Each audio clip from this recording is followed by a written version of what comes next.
Good afternoon student. देखिए हमारा जो वर्किंग कैपिटल चैप्टर था, वर्किंग कैपिटल चैप्टर हमारा ख़त्म हो चुका है। ठीक है, जो 4th यूनिट थी हमारी। आज जो हमारा चैप्टर स्टार्ट होगा वो 3rd यूनिट का चैप्टर स्टार्ट होगा, ब्रेक इवन एनालिसिस। ठीक है, चैप्टर का नाम क्या होगा? Break even analysis. ठीक है, जिसे हम कॉस्ट वॉल्यूम प्रॉफिट भी बोलते हैं। ठीक है, कॉस्ट वॉल्यूम प्रॉफिट। ठीक है, चैप्टर का नाम क्या है? ब्रेक इवन एनालिसिस, जिसे कॉस्ट वॉल्यूम प्रॉफिट भी कहा जाता है। तो यदि हम बात करें ब्रेक इवन एनालिसिस की, तो ब्रेक इवन एनालिसिस में क्या किया जाता है? एक ब्रेक इवन पॉइंट होता है। ठीक है, ब्रेक इवन पॉइंट। जो ये ब्रेक इवन पॉइंट है, इस ब्रेक इवन पॉइंट की स्टडी की जाती है। और ये ब्रेक इवन पॉइंट क्या होता है? ये जो पॉइंट होता है ये नो लॉस और नो प्रॉफिट। ठीक है, नो लॉस नो प्रॉफिट का बिंदु होता है। यानी एक ऐसा पॉइंट जहां पर ना तो हानि हो रही हो प्रोड्यूसर को और ना ही प्रोड्यूसर को प्रॉफिट हो रहा हो। ठीक है, ना तो उसको लॉस हो रहा हो किसी भी तरह का, ना ही उसे प्रॉफिट हो रहा हो। केवल जितनी कॉस्ट उसने लगाई है उतनी ही कॉस्ट उसको मिल रही है। ये है ना कॉस्ट वॉल्यूम प्रॉफिट। क्यों बोला गया है कि जितनी कॉस्ट उसने लगाई है वो कॉस्ट का प्रॉफिट तो उसको हो रहा है, वो कॉस्ट तो उसको मिल रही है, लेकिन एक्सेस जो प्रॉफिट होता है वो एक्सेस प्रॉफिट उसको नहीं हो रहा है। इसलिए ब्रेक इवन एनालिसिस में किसकी स्टडी की जाती है? ब्रेक इवन पॉइंट की स्टडी की जाती है। ठीक है, ब्रेक इवन पॉइंट क्या होता है? नो लॉस नो प्रॉफिट का पॉइंट होता है कि जो एक प्रोड्यूसर है उस प्रोड्यूसर को लॉस नहीं होना चाहिए। उसको अगर प्रॉफिट नहीं हो रहा है तो उसे इतना प्रॉफिट तो होना चाहिए कि वो अपनी कॉस्ट वहन कर सके। ठीक है, इसमें कॉस्ट में अब आपकी फिक्स कॉस्ट भी आ जाती है और वेरिएबल कॉस्ट भी आ जाती है। अब देखिए हमें इसमें थ्योरी का कुछ भी नहीं पढ़ना है। यदि मैं बात करूं यूनिट 3rd की, तो यूनिट 3rd में देखिए आपके एक ही चैप्टर है जो कि प्रैक्टिकल बेस्ड चैप्टर है, और वो कौन सा है? Break even analysis chapter. और जो 2 चैप्टर है आपकी यूनिट 3rd में। ठीक है, तो 2 चैप्टर कौन से हैं? एक चैप्टर है आपका फाइनेंशियल प्लानिंग एंड फोरकास्टिंग। जो financial planning and forecasting chapter है वो भी आपका थ्योरी बेस्ड चैप्टर है, उसमें से भी आपके थ्योरी के ही क्वेश्चन बनते हैं। ठीक है, और यदि मैं सेकंड आपके चैप्टर की बात करूं तो सेकंड चैप्टर है sources of short term and long term. तो sources of short term and long term भी क्या है? ये भी थ्योरी बेस्ड चैप्टर है। यदि हम बात करें प्रैक्टिकल के मोस्ट इम्पोर्टेंट चैप्टर के यूनिट 3rd में, तो मोस्ट इम्पोर्टेंट चैप्टर कौन सा है? आपका ब्रेक इवन एनालिसिस। अब यदि हम बात करें ब्रेक इवन एनालिसिस की, तो ब्रेक इवन एनालिसिस में हमें कुछ नहीं करना है। हमें कुछ फॉर्मूले हैं, उन फॉर्मूलों को क्या करना है? याद करना है, उन फॉर्मूलों को समझना है। उन फॉर्मूलों के बेस पर ही क्या आते हैं? क्वेश्चंस आते हैं जिन्हें हम आसानी से कर सकते हैं। ठीक है, तो देखिए सबसे पहला जो हमें पढ़ना है इसके अंदर ब्रेक इवन एनालिसिस के अंदर, तो हमें पढ़ना है कंट्रीब्यूशन मेथड। ठीक है, ब्रेक इवन एनालिसिस के कुछ मेथड्स होते हैं। इसमें जो फर्स्ट जो मेथड होगा आपका वो कौन सा होगा? Contribution method. कौन सा होगा? Contribution method. कंट्रीब्यूशन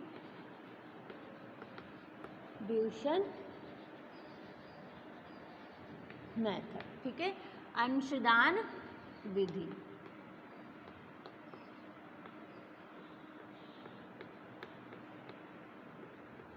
अंशदान विधि। अब कंट्रीब्यूशन मेथड से क्या किया जाता है? कंट्रीब्यूशन मेथड से ब्रेक इवन एनालिसिस किया जाता है, यानी नो लॉस नो प्रॉफिट का के बारे में जाना जाता है। ठीक है, तो यदि हम बात करें ब्रेक कंट्रीब्यूशन मेथड की, तो कंट्रीब्यूशन मेथड में सबसे पहले हमें क्या निकालना होता है, कंट्रीब्यूशन निकालना होता है, कंट्रीब्यूशन को कैलकुलेट करना होता है। तो देखिए कंट्रीब्यूशन को कैलकुलेट हम 3-4 तरीके से कर सकते हैं। तो फर्स्ट देखिए,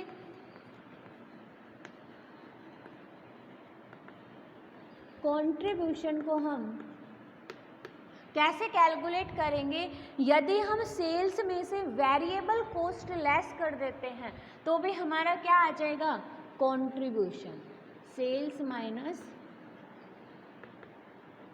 वेरिएबल कॉस्ट। ठीक है, क्या क्या हमने सेल्स में से वेरिएबल कॉस्ट को लेस कर दिया। ठीक है, विक्रय में से हमने परिवर्तनशील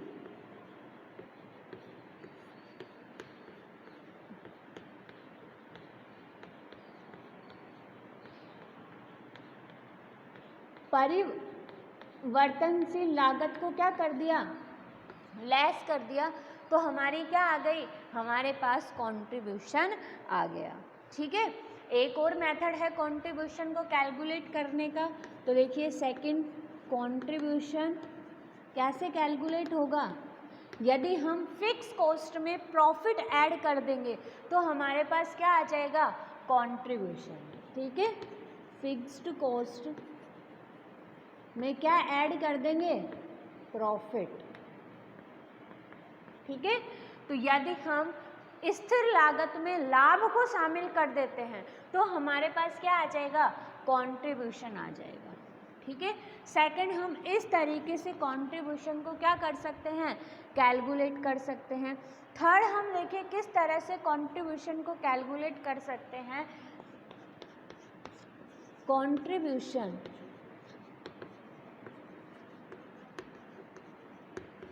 यदि हम सेल्स को इनटू कर दे पीवी रेशो से, प्रॉफिट वॉल्यूम रेशो।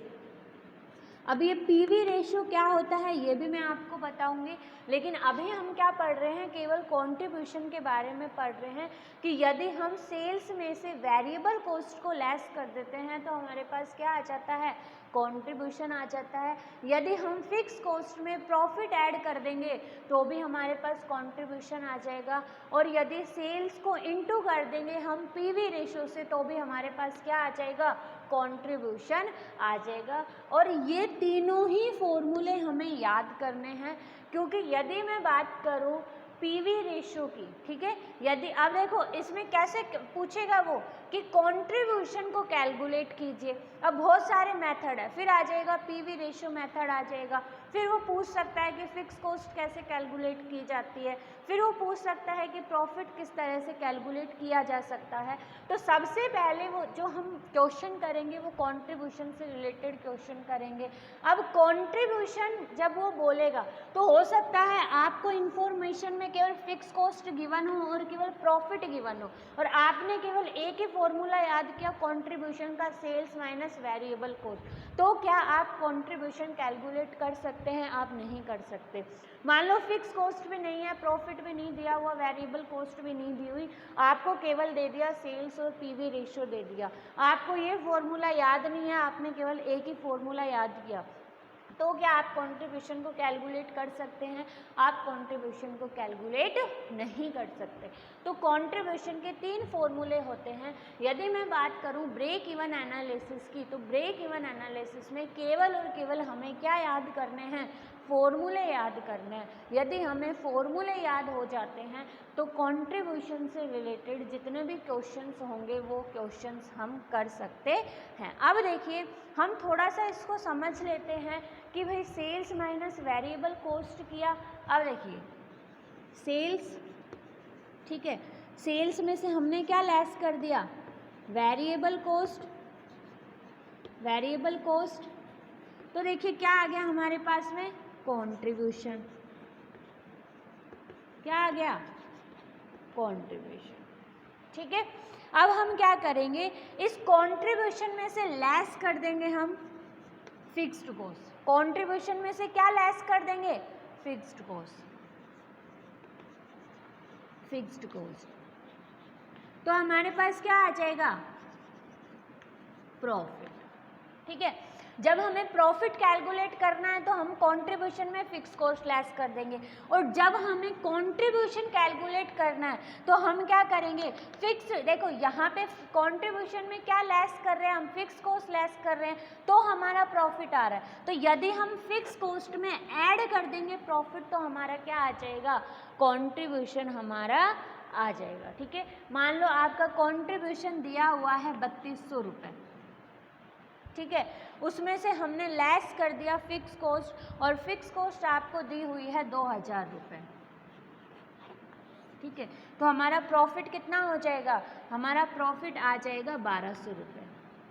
कितना आ गया, 1200 रुपये आ गया। अब कंट्रीब्यूशन तो कितना है, 3200 है, फिक्स कॉस्ट कितनी है, 2000, क्या की हमने, लेस की, तो हमारा क्या आ गया, प्रॉफिट आ गया। अब यदि मुझे वापस से मुझे क्या करना है, कंट्रीब्यूशन को जानना है, तो मैं क्या करूँगी, 2000 में ऐड कर दूंगी 1200 रुपये, तो मेरे पास क्या आ जाएगा, 3200 रुपये, और 3200 रुपये क्या होगा, कंट्रीब्यूशन होगा। तो इस तरह से कंट्रीब्यूशन को हम फिक्स कॉस्ट में यदि प्रॉफिट ऐड कर देंगे तो भी हमारे पास क्या आ जाएगा, कंट्रीब्यूशन, और सेल्स को इनटू कर देंगे पीवी रेशियो से तो भी हमारे पास क्या आ जाएगा, कंट्रीब्यूशन हमारे पास आ जाएगा। ठीक है, नोट कर लीजिए।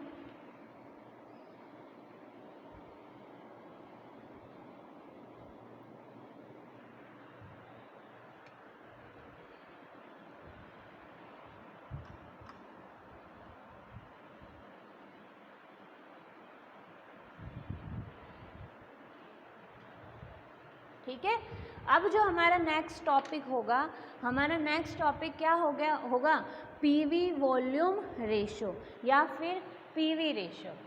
ठीक है, कंट्रीब्यूशन के जो भी फॉर्मूले हैं वो आपको याद हो गए होंगे। ठीक है, अब फर्स्ट जो टॉपिक था वो क्या था, कंट्रीब्यूशन मेथड, और सेकंड जो टॉपिक होगा हमारा क्या होगा, पीवी रेशो मेथड। ठीक है, सेकंड टॉपिक हमारा क्या होगा, पीवी रेशो मेथड।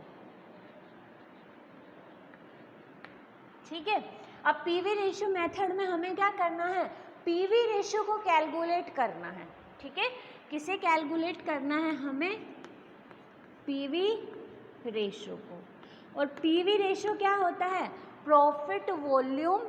ठीक है, प्रॉफिट वॉल्यूम रेशो को क्या कहते हैं, पीवी रेशो कहते हैं। ठीक है, तो देखिए पीवी रेशो का फर्स्ट जो फॉर्मूला होता है वो क्या होता है, कंट्रीब्यूशन को डिवाइड कर देंगे किससे, सेल्स से, और इनटू किससे कर देंगे, 100 से। अब यहाँ पे रेशो दिया हुआ है। ठीक है, तो प्रॉफिट वॉल्यूम को हम किस में दर्शाते हैं, प्रतिशत में, परसेंटेज में दर्शाते हैं, इसलिए हमने किससे इनटू किया, 100 से इनटू किया। तो इस तरह से यदि मैं बात करूँ पीवी रेशो की, तो पीवी रेशो हमें क्या बताता है, या पीवी रेशो में किसकी स्टडी की जाती है कि सेल्स में होने वाले चेंजेस से, ठीक है, लाभ की मात्रा पर क्या इफेक्ट पड़ रहा है। ठीक है, सेल्स में होने वाले चेंज से लाभ की मात्रा पर क्या इफेक्ट पड़ रहा है, तो वो किससे जानते हैं हम, प्रॉफिट वॉल्यूम रेशो से। ठीक है, अब देखिए प्रॉफिट वॉल्यूम, प्रॉफिट, ये देखो मैंने क्या बोला कि सेल्स में क्या हो रहा है, चेंज हो रहा है। ठीक है, तो उस सेल्स में चेंज होने की वजह से प्रॉफिट पर क्या इफेक्ट पड़ रहा है। ठीक है, अब देखिए यदि सेल्स इंक्रीज होगी प्रॉफिट इंक्रीज होगा, सेल्स डिक्रीज होगी प्रॉफिट डिक्रीज होगा, सेल्स कांस्टेंट होगी प्रॉफिट कांस्टेंट होगा। कांस्टेंट का मतलब क्या है कि जिस तरीके से सेल हर साल मान लो 2 लाख 2 लाख 2 लाख ही है, तो प्रॉफिट भी क्या रहेगा, हर साल 2 लाख 2 लाख 2 लाख ही रहेगा। तो देखिए पीवी रेशो में हम किसके स्टडी करते हैं कि जो ये सेल्स हैं, इस सेल्स में चेंज होने की वजह से जो हमारा प्रॉफिट है उस प्रॉफिट पर क्या चेंज आता है। ठीक है, सेल्स में चेंज होने की वजह से प्रॉफिट पर क्या चेंज आता है या प्रॉफिट पर क्या इफेक्ट पड़ता है, तो उसकी स्टडी किसके द्वारा की जाती है, पीवी रेशियो के द्वारा उसकी स्टडी की जाती है। तो पीवी रेशियो का जो फर्स्ट जो फॉर्मूला हो गया वो क्या हो गया, कंट्रीब्यूशन अपॉन सेल्स इनटू 100। ठीक है, अब देखिए सेकंड जो पीवी रेशियो का फॉर्मूला है वो हम खुद बना सकते हैं। ठीक है, खुद कैसे बनाएंगे, कंट्रीब्यूशन का फॉर्मूला क्या है, सेल्स माइनस वेरिएबल कॉस्ट। ठीक है, और डिवाइड किससे कर देंगे, सेल्स से ही, और इनटू कर देंगे 100 से। यानी मेन क्या है, मेन कंट्रीब्यूशन है। कंट्रीब्यूशन को किससे डिवाइड कर रहे हैं, सेल्स से, और इनटू किससे कर रहे हैं, 100 से। 100 से क्यों इनटू कर रहे हैं, क्योंकि हम प्रॉफिट को किस में दर्शा रहे हैं, हम प्रॉफिट को परसेंटेज में दर्शा रहे हैं, इसलिए हम क्या कर रहे हैं, 100 से इसको इनटू कर रहे हैं। ठीक है, अब इसका थर्ड फॉर्मूला भी बन सकता है। अब थर्ड फॉर्मूला क्या होगा, PV ratio is equal to, देखिए कंट्रीब्यूशन का फर्स्ट फॉर्मूला क्या था, सेल्स माइनस वेरिएबल कॉस्ट।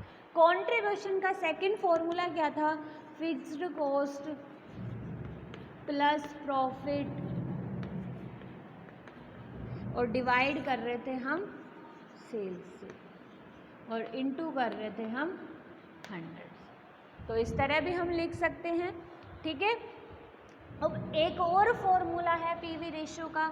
अब फॉर्मूला क्या है पीवी रेशियो का, जो बहुत ज़्यादा यूज़ में लिया जाता है। ठीक है, सबसे ज़्यादा जो यूज़ में लिया जाता है, हमने क्या बोला कि जो पीवी रेशियो है, पीवी रेशियो किस बात की स्टडी करता है, पीवी रेशियो स्टडी करता है कि सेल्स में चेंज होने से, ठीक है, चेंज इन सेल्स, तो सेल्स में चेंज होने से जो प्रॉफिट है, ठीक है,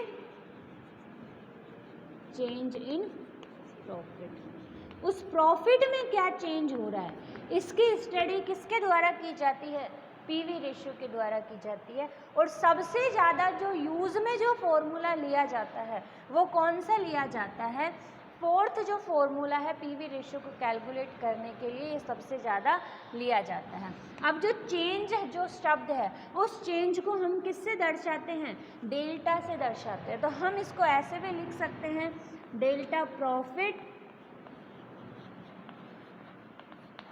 delta in profit upon delta in change और इनटू 100। तो हम इस तरह से भी पीवी रेशियो को कैलकुलेट कर सकते हैं। ठीक है, उसके बाद देखिए एक और फॉर्मूला है जो इतना इम्पोर्टेंट नहीं है।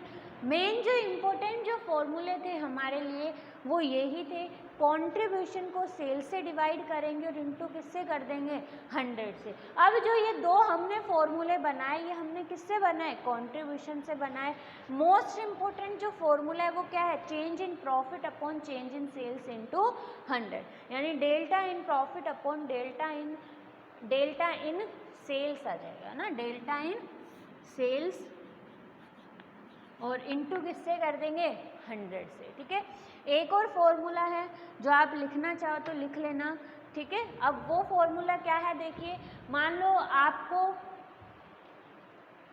फिफ्थ जो फॉर्मूला होगा आपका पीवी रेशियो का, पीवी रेशियो का वो क्या होगा, 1 माइनस वेरिएबल कॉस्ट और डिवाइड किससे कर देंगे, सेल्स से, और इनटू किससे कर देंगे, 100 से। ठीक है, 1 minus variable cost upon sales into 100। तो इस फॉर्मूले की ज़्यादा नीड नहीं पड़ती है हमें।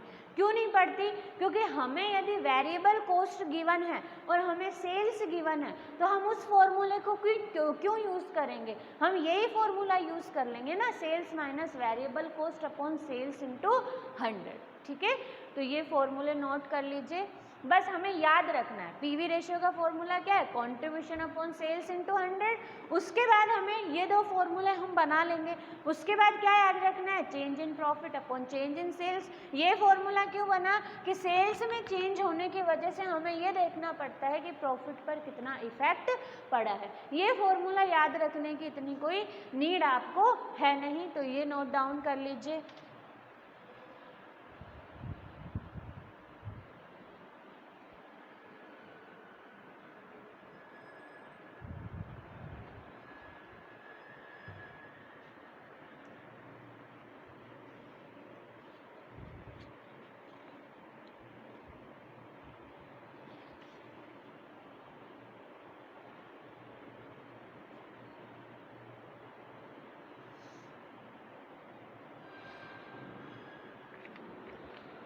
ठीक है, अब देखिए, अब हम क्या करेंगे, एक क्वेश्चन करेंगे। ठीक है, उस क्वेश्चन से हम कंट्रीब्यूशन को भी कैलकुलेट कर लेंगे।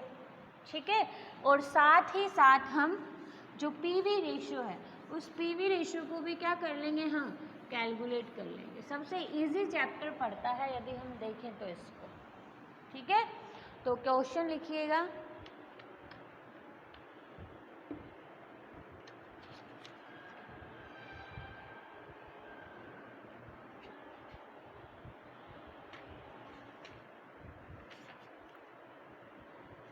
आपको सेल्स गिवन है, सेल्स आपको गिवन है 8,000 रुपये। ठीक है, वेरिएबल कोस्ट, वेरिएबल कोस्ट आपको गिवन है 4800, 4800। ठीक है, फिक्स कोस्ट, फिक्स कोस्ट आपको गिवन है 2000। ठीक है, फिक्स्ड कोस्ट गिवन है आपको 2000। ठीक है, आपको कैलकुलेट क्या करना है, आपको पीवी रेशियो और आपको कंट्रीब्यूशन कैलकुलेट करना है। तो कैलकुलेट द कंट्रीब्यूशन एंड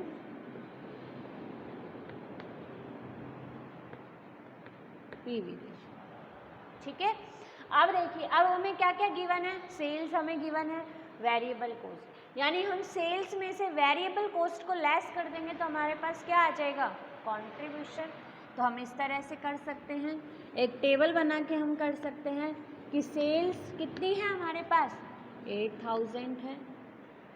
ठीक है, सेल्स में से लेस क्या करना है हमें, वेरिएबल कोस्ट, वेरिएबल कोस्ट हमें लेस करनी है।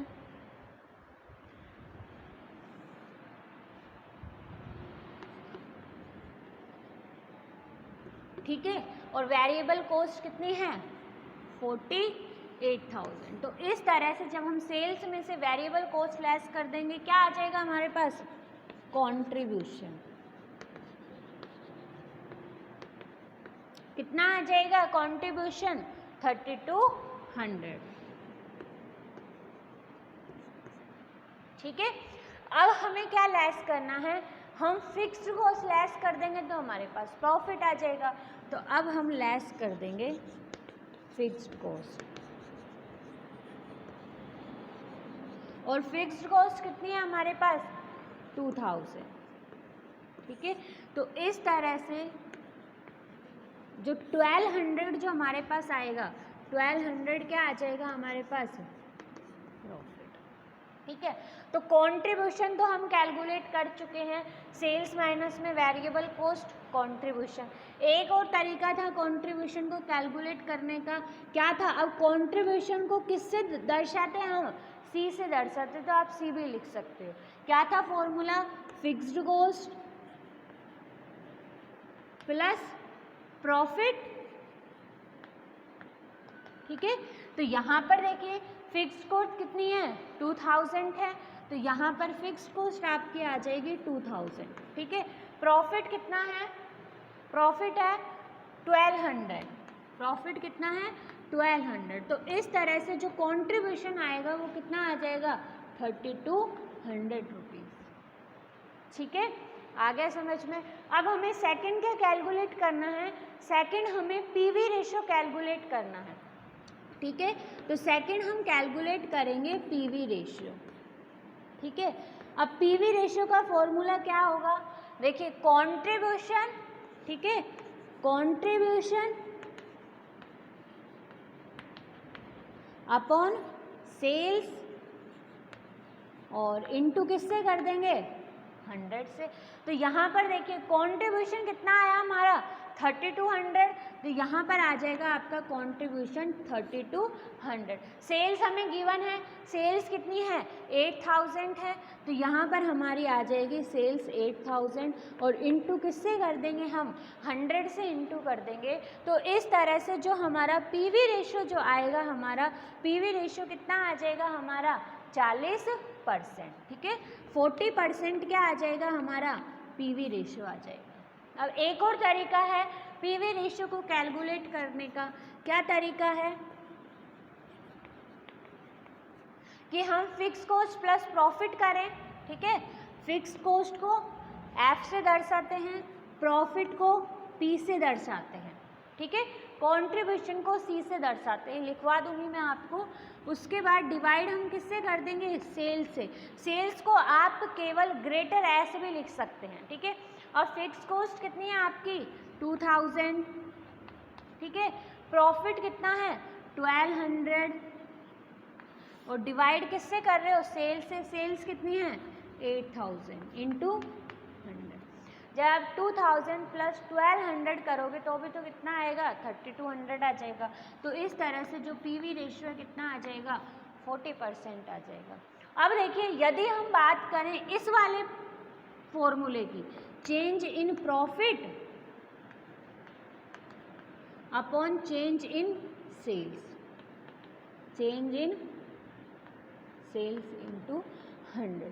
तो ये वाला फॉर्मूला हम कब यूज़ करेंगे, ये वाला फॉर्मूला हम तब यूज़ करेंगे जब हमें सेल्स का 2 टाइम पीरियड दिया हुआ हो, यानी सेल्स की 2 अवधि दे रखी हो या 2 हमें ईयर दे रखा हो, या जैसे ऐसे दिया गिवन हो हमें कि 2011 में जो हमारी सेल्स थी वो तो थी 2 लाख और 2012 में जो हमारी सेल्स थी वो थी 5 लाख। ठीक है, कितनी थी 2011 में 2 लाख और 12 में जो सेल्स थी वो कितनी थी 5 लाख। इसी तरह से जो 2011 है, ठीक है, उसमें जो हमारा प्रॉफिट था, उसमें हमारा प्रॉफिट था 3 लाख का। ठीक है, और 2012 में जो हमारा प्रॉफिट था वो कितना था 6 लाख का। तो अब हम क्या कर सकते हैं, इनका जो डिफरेंस है वो निकाल सकते हैं। लेकिन यदि हमें केवल एक ही टाइम पीरियड दिया हुआ हो, जैसे सेल्स केवल एक ही दे रखी है हमें 8000, तो हम कौन सा फॉर्मूला यूज़ करेंगे, तब हम कंट्रीब्यूशन वाला फॉर्मूला यूज़ करेंगे। लेकिन जब 2 टाइम पीरियड हमें दिया हो, ठीक है, तो हम कौन सा फॉर्मूला यूज़ करेंगे, तब हम change in profit upon change in sales into 100 वाला फॉर्मूला यूज़ करेंगे। ठीक है, ये नोट डाउन कर लीजिए।